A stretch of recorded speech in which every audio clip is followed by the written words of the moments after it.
Hello students, topic bills of exchange.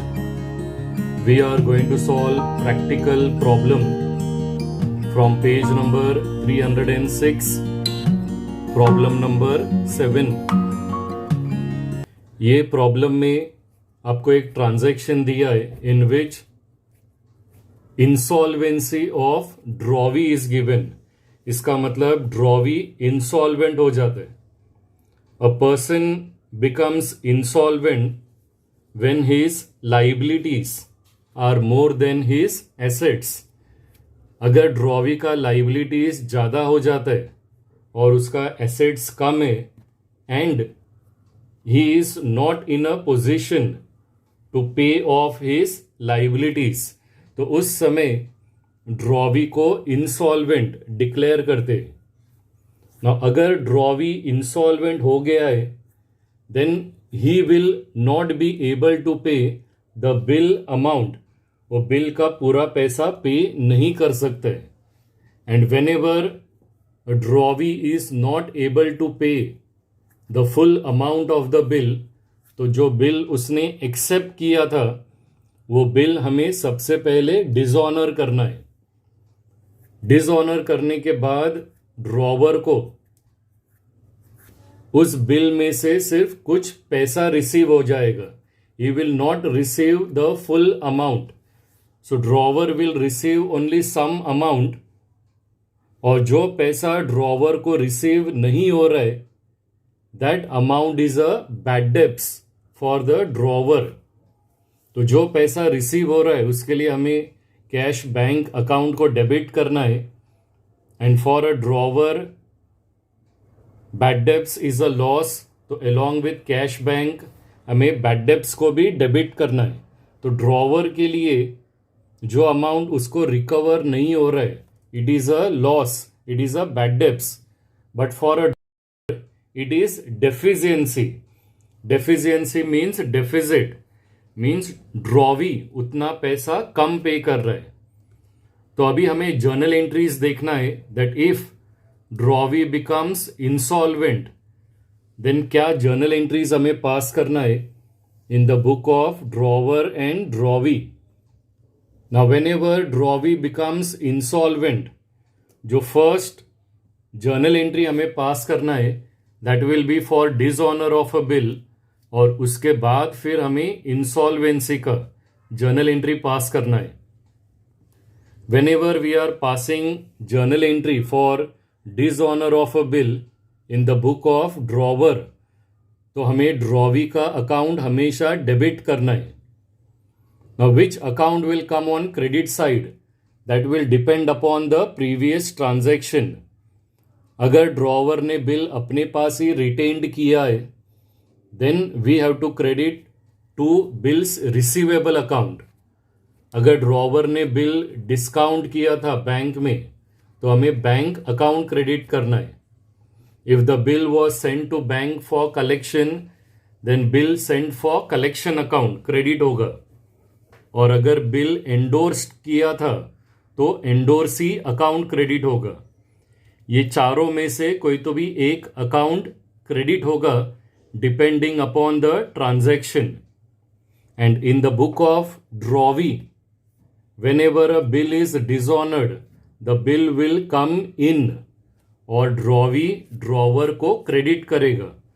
तो dishonour का entry in the book of drawee it will come bills payable account debit to drawer account. So ये journal entry था for dishonour of a bill. Next entry हमें pass करना है for insolvency, means drawee will pay some amount और बाकी का amount drawer के लिए बैड डेब्ट्स रहेगा. नाउ सिंस ड्रॉवर को कुछ अमाउंट रिसीव हो रहा है so journal entry will come cash bank account debit because cash comes in. जितना पैसा ड्रॉवर को नहीं रिसीव हो रहा है इट इज अ लॉस, तो उसके लिए बैड डेब्ट्स को डेबिट करना है. एंड ड्रॉवी इज गिवर, तो drawee account will be credited for the same transaction in the book of drawee. Drawer is receiver, तो जर्नल एंट्री आएगा drawer account debit to cash bank account to deficiency account. Now we are going to solve the problem. Question दिया हुआ है, give journal entries in the books of Meena. First transaction दिया है, Priyanka owed Meena. It means Priyanka has to pay amount to Meena.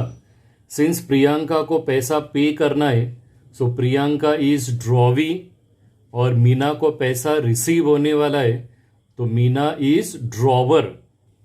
So next transaction आगे दिया है, Priyanka accepted a bill drawn by Meena for the amount at 4 months. सो इससे हमें clear होता है that Priyanka has accepted the bill which is drawn by Meena. So Priyanka is drawee and Meena is drawer. और हमें journal entry pass करना है मीना के बुक में, that is in the book of drawer. तो कॉलम्स ड्रॉ करने के बाद ऊपर हेडिंग लिखना है, in the book of Meena, bracket में आएगा ड्रॉवर. जो फर्स्ट ट्रांजैक्शन दिया प्रियंका ओड मीना, तो उसके लिए हमें कोई जर्नल एंट्री पास नहीं करना है. We have to pass first journal entry for acceptance of a bill.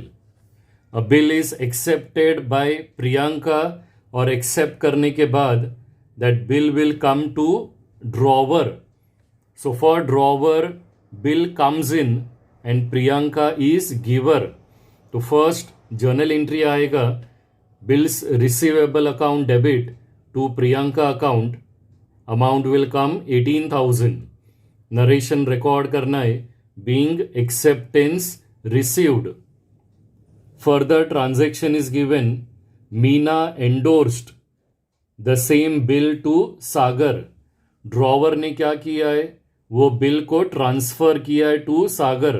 तो अगर ड्रॉवर ने बिल ट्रांसफर किया है टू सागर, तो Sagar is receiver and bill goes out. तो सेकेंड जर्नल एंट्री पास करना है, Sagar account debit to bills receivable account. Amount bill का रिकॉर्ड करना है 18,000. नरेशन लिखना है, being bill endorsed. Next transaction दिया है, before due date Priyanka approached Meena for renewal of bill. Renewal of bill means preparing a new bill. But नया bill prepare करने से पहले हमें ओल्ड बिल, ओरिजिनल बिल को डिसऑनर करना है. सो थर्ड जर्नल एंट्री हमें पास करना है for dishonour of a bill in the book of drawer. And whenever a bill is dishonoured, drawer अपने बुक में ड्रॉवी का अकाउंट हमेशा डेबिट करेगा. तो जर्नल एंट्री आएगा, Priyanka account debit. Now which account will be credited, तो bill endorse किया था, so endorsee account we have to credit. तो it will come to Sagar account. Dishonour का एंट्री पास करते समय हमें प्रीवियस जर्नल एंट्री देखना है, और प्रीवियस जर्नल एंट्री में सागर अकाउंट डेबिट था, तो उसी को हमें क्रेडिट करना है. Amount will come 18,000. Narration record करना है, being endorsed bill dishonoured. Further transaction is given, Meena agreed on condition that 6,000 be paid immediately together with interest. तो ड्रॉवर ने एग्री किया है that drawee should pay 6,000 rupees immediately. Old bill का amount 18,000 था, उसमें से drawer he is asking for part payment 6,000. तो balance amount का बिल बनेगा. तो अगर 18,000 में से 6,000 पार्ट पेमेंट रिसीव हो रहा है, तो balance amount will come 12,000. Now interest हमें कहाँ पर ऐड करना है, तो उसके बारे में इंफॉर्मेशन दिया है that Meena agreed on the condition that 6,000 be paid immediately together with interest. इसका मतलब इंटरेस्ट पार्ट पेमेंट के साथ रिसीव होने वाले. आगे लिखा है इंटरेस्ट को कैलकुलेट करना है on the remaining amount of 8% per annum for 3 months. So interest is always calculated on the balance amount, and balance amount is 12,000, but interest will be received together with part payment amount. तो सबसे पहले हम interest calculate करते on the balance amount, and balance amount is 12,000. तो 12,000 के ऊपर हमें 8% and 3 months calculate करना है. इंटरेस्ट अमाउंट विल कम 240, और ये 240 हमें पार्ट पेमेंट में प्लस करना है. तो पार्ट पेमेंट का total amount will come 6,240. Now ये पूरा कैलकुलेशन में से हमें 3 जर्नल एंट्री पास करना है. The first journal entry will come for interest charged ₹240. Second journal entry will come for part payment received 6,240, and the third journal entry will come for new bill. Amount will come 12,000. तो सबसे पहले हम journal entry pass करते for interest charged. Interest charge किया हुआ है drawer ने. So for drawer interest is an income. Interest को क्रेडिट करना है, and interest is receivable from drawee. तो हमें प्रियंका का अकाउंट डेबिट करना है. तो fourth journal entry will come Priyanka account debit to interest account. Amount will come 240. Narration record करना है बीइंग इंटरेस्ट ड्यू या interest charged. Interest due is receivable. Next entry we have to pass for part payment received.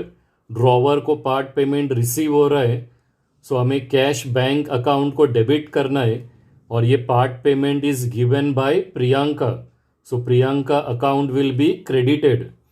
So fifth journal entry will come cash bank account debit to Priyanka account. Amount will come 6,240. Narration में interest भी mention करना है.